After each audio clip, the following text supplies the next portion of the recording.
The question be now put. I'm going to hear the Honourable Leanne Dalzell. For the opportunity to address the Local Government Act 2002 Amendment Bill, which I think could be better named the Local Government Act 2002 Let's Ignore What's Going On in Christchurch Bill, because I think that what this bill really does show is that we have learned nothing about the experience of what we are going through in Christchurch. And I want to remind this House that, and I know that he's been mentioned in the debate more than once, Professor Sir Peter Gluckman prepared a report for the government last year about the psychosocial consequences of the Canterbury earthquakes. And I just want to share with the House why I think that the name of this bill ought to be addressed in terms of what is going on in Christchurch at the moment.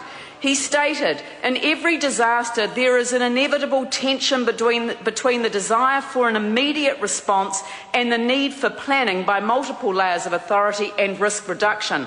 This tension aggravates the situation and creates opportunities for externally driven exacerbation of symptoms. Anger and frustration are inevitable and endogenous. It is wrong to respond to this anger in a defensive way. And I believe that this bill is a defensive response to what is going on there. It may not have been driven by what's happened in Christchurch, but if we do not learn the lessons of what has happened there and do not take them into account, then we will be committing a grave misjustice, really, and imposing it on the rest of the country. If Christchurch has to suffer the consequences of what we have been through, we plead of this Parliament to listen to our concerns and to see what is actually going on here. Let me carry on. It would appear that key to minimising this phase is the promotion of local empowerment and engagement by working closely in a collaborative way with the affected population in coordinating and co-leading the response effort. By actually having this legislation focus on community outcomes as communities for good quality local infrastructure, local public services and performance of regulatory functions, and pretend that that has got nothing to do with community well-being is a complete mistake and a complete disaster that I believe we should protect against. If the population do not sense this is happening, then the phase may well be longer and the symptoms of anger and frustration more intense. A feeling of self-efficacy and community efficacy assists the population in reactivating their coping mechanisms. Local governance, empowerment and ownership have been shown to facilitate recovery. If we have learned nothing from what has gone on in Christchurch, we must learn that lesson by empowering communities to take ownership of their own recovery, and in this respect, local government, we must learn those lessons. This legislation is a direct contradiction of all of the experience that we have in Christchurch so far. Mr. Chairman, it carries on to say the inevitable tensions and conflicts in achieving this are obvious.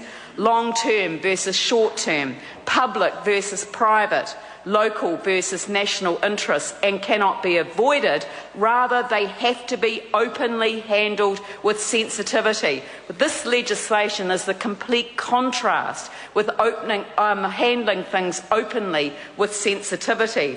And it says, it follows that from the psychosocial perspective, those involved in directing the recovery should create governance structures that understand and actively include community participation and enhance individual and community resilience. Such approaches will be most likely to be effective in re-establishing coping and functioning communities. And that's what I want to say, is that when we actually look at a conceptual model for infrastructure recovery and enhancement, as has been prepared down in Christchurch, you actually find that if we look at the hierarchy of needs and we look at that baseline, breathing, water, food, warmth, sleep and excretion as an example of the physiology that is required for a functioning individual within a functioning community, the personal, family, employment, health and property above that, friendships and family being the belonging above that, esteem being the confidence, achievement and respect above that, it actually ties directly to the basic infrastructure, Mr Chairman. It actually ties directly across... Can I just make the point, though, to the member? Can you tie in what you're saying? We're on clauses 1, 2 and 3, and it would actually be helpful to actually mention those in the cause of this. The Honourable Landale-Zell. Mr Chairman, clauses 1, 2 and 3, obviously they talk about the title of the legislation, and as I said at the outset, this Act could be better entitled the Local Government Act 2002, Let's Ignore What's Happening in Christchurch legislation. And I don't believe that the House has really seriously thought about the impact of how this legislation is going to impact on Christchurch. And then, of course, we have the commencement date, and if that has been changed, obviously, since the time the legislation was introduced. It was due to come into effect on the 12th of October 2013. I presume that that has been updated since the supplementary order paper. And I can't understand why, when one looks at the evidence that has been presented by somebody of the calibre of Professor Sir Peter Gluckman about this need to balance these tensions around the public versus the private, the local versus the national interest, but particularly the long-term versus the short-term, I really fear that this Parliament is going to have a far greater impact, not only on Christchurch but on the rest of New Zealand, without learning the essential lessons that we have been learned.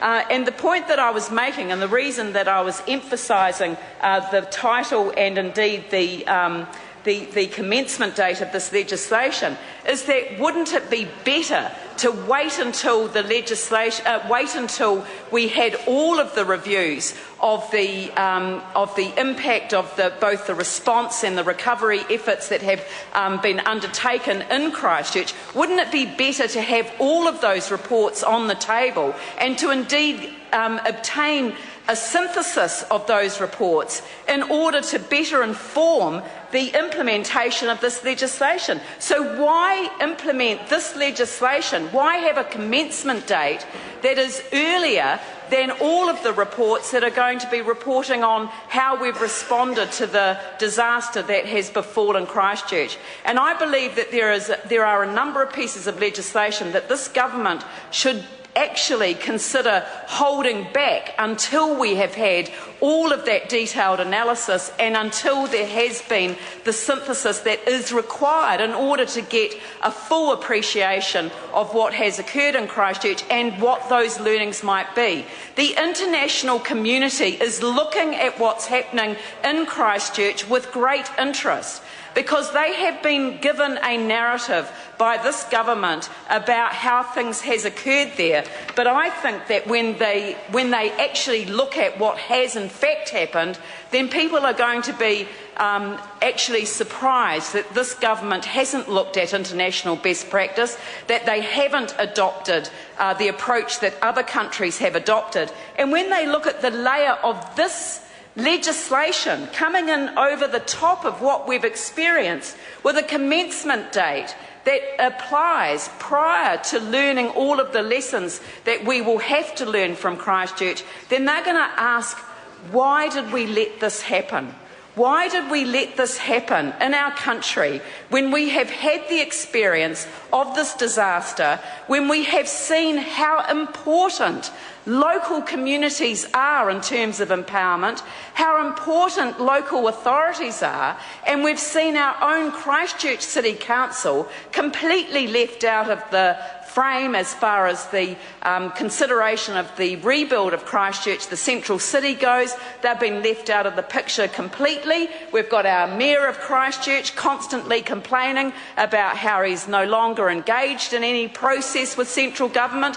We have the Waimakariri District Council, on the other hand, which performed magnificently, that actually operated on a basis of real engagement with its community. There is no way the people of Waimakariri want to be subsumed into some super city that involves the Christchurch City Council. It's the Christchurch City Council that has been found wanting. In this case, it's the largest council in the region that has been found wanting. And that's why I believe this legislation would be better framed as a Local Government Act amendment legislation that takes no notice of any of the lessons that have been learned in Christchurch, any of the lessons that have been learned in the Canterbury region. And if we were to look seriously at what's happened down there, we would not be proceeding with this legislation, and we would be naming it for what it is, which is a complete disaster and something we shouldn't support. Dr. Nick Smith. Mr. Chairman, I move that the question be now put. I'm going to call Andrew Williams.